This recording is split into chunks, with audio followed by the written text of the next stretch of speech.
Hello everyone, I am Dr. Mahati Priyadarshini, Medical Director and Chief Consultant Critical Care Medicine, Pain Medicine at Gaman Health Center. Today I am going to say a few words about the most talked about topic, the third wave of COVID, whether it is going to happen and if it happens, how the severity is going to be. There is a lot of information, lot of talks and a lot of myths doing the rounds about third wave of COVID. So I will be telling you about few facts. So we'll start off with some basics. So why are we expecting a third wave? So third wave is being expected or predicted based on the previous infections that happened, like the Spanish flu. So why every time are we comparing COVID with Spanish flu, even though it happened 100 years before?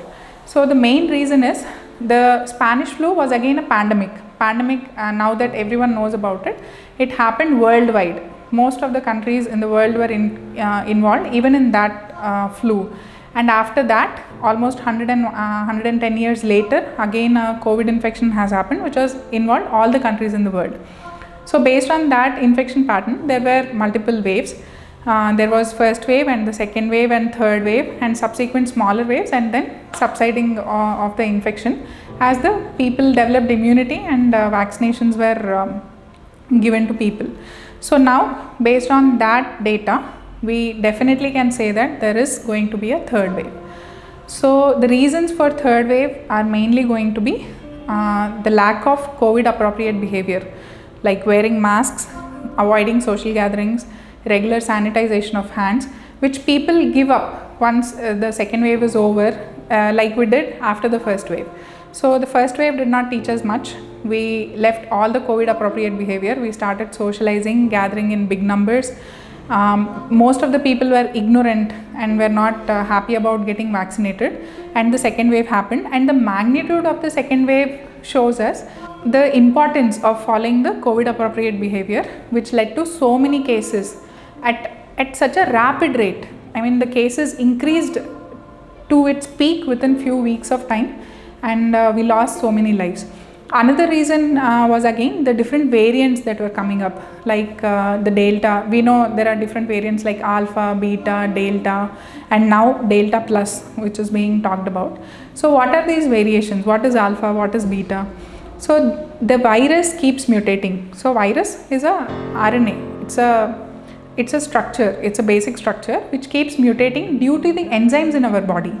So that's a natural mistake that happens, that is inevitable, that will happen because of our natural enzymes in the body which cause the mutations. So every time the virus mutates, when there is a major mutation, there will be a new variant. So that is how we got all these variants. So first variants were identified in UK, and then now in India the Delta and the Delta Plus variant. So what is the implication of having the variants? So these variants will cause a decrease in efficacy of the vaccination, because the vaccination was made by taking out the spike protein or the mRNA of the older viruses which were extracted from the infected people, and then the vaccines were made. So these vaccines, the new variants might escape the vaccination, but there is no evidence till now which says that the new variants will totally escape. Maybe the people can get infected, but the severity might not be as okay. So is Delta Plus more infectious than Delta variant? Maybe we cannot say so, because this variant was identified in our country sometime in the beginning weeks of first, second weeks of April, and now we are almost in the fourth week of July. And we are seeing only a decline in the number of cases, and there was no major surge in the number of cases, and the severity was not much. So if the Delta Plus variant was more infective, it would have caused a rapid surge. It would have caused a breakthrough infection, more cases happening even before the second wave came down. More infections, more deaths, more admissions. So maybe the Delta Plus variant is not more infectious than the Delta variant. So maybe it is same to the Delta variant.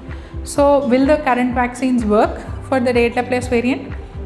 Because the infectivity is similar to the Delta variant, the response to the vaccine might also be similar, because the number of cases have not increased in vaccinated people. If it were more virulent and if it escaped the vaccination effect, Definitely people who were vaccinated with their first doses or second doses, or people who got infected previously would have got the infection with Delta plus variant, and the number of infections would have increased instead of decreasing.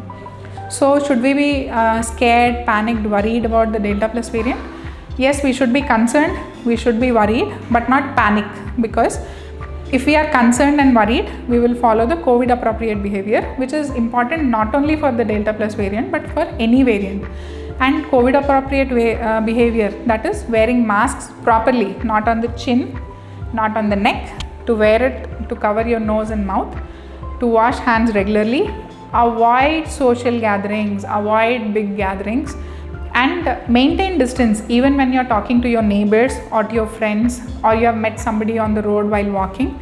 It is very important to maintain the distance, which will help us in preventing the spread of the infections. So now, to conclude the answer to the question whether third wave is happening, it will be foolish to say that there is not going to be a third wave because most of the people are infected or most of the people are vaccinated. It will be really foolish to say that. Third wave is definitely happening, but the severity is what we have to look for. If most of the people are vaccinated and we follow the COVID appropriate behavior, probably the severity will be less. Maybe not so many people will be infected and so many deaths might not be there.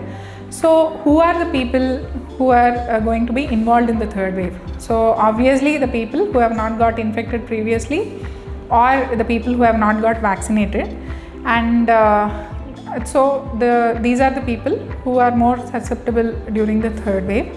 Another question is, are the kids more susceptible? So based on logic, yes, because kids have been the most protected until now. The schools and colleges have been closed. We have kept them protected in homes, not taking them out much, and the kids are not vaccinated. So we still don't have a vaccine for the kids. So obviously when they come out, they go to schools and colleges, we know that they are going to get infected by the virus. But the good thing is the immune response in the kids is more appropriate.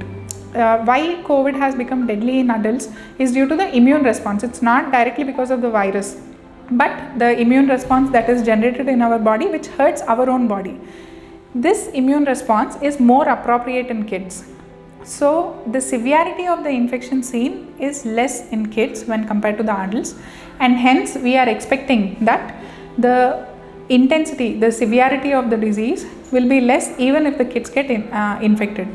So even after saying that, I would say even if the percentage is only 1% of the kids who are going to get infected, and we have around 30 crore kids in India who are under 18, then the number can be imagined. So the number is going to be in lakhs.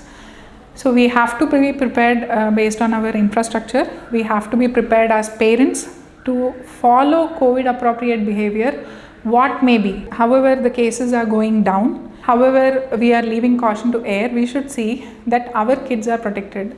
We must train them to wear masks when they go out. We must train that they don't hug and play too close to their friends when they are socializing.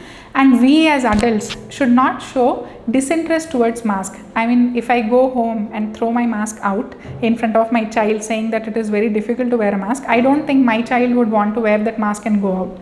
So it is important how I project the importance of, as a parent, the importance of wearing a mask to my child. So we have to keep training our children about social distancing, about hand sanitization, and definitely wearing masks, which will prevent the severity of infection in the kids until we get a vaccine for the kids also. Whatever might be said about enforcing COVID appropriate behavior, if I ask a laborer or a person working in the market who works almost 16 hours a day to wear the mask continuously, I don't know it is possible, or whether they will follow the rule of wearing the mask continuously. So the only way to get over it is to get vaccinated. So is vaccination a foolproof thing? Will it prevent me from getting the infection at all? No. You are still susceptible to get the infection, but you might just escape with a mild flu kind of symptoms. You might not even have to go to the hospital. There might be a mild infection, and vaccinations will definitely prevent deaths, and they will prevent severe infections happening in the adults who have got both the vaccines.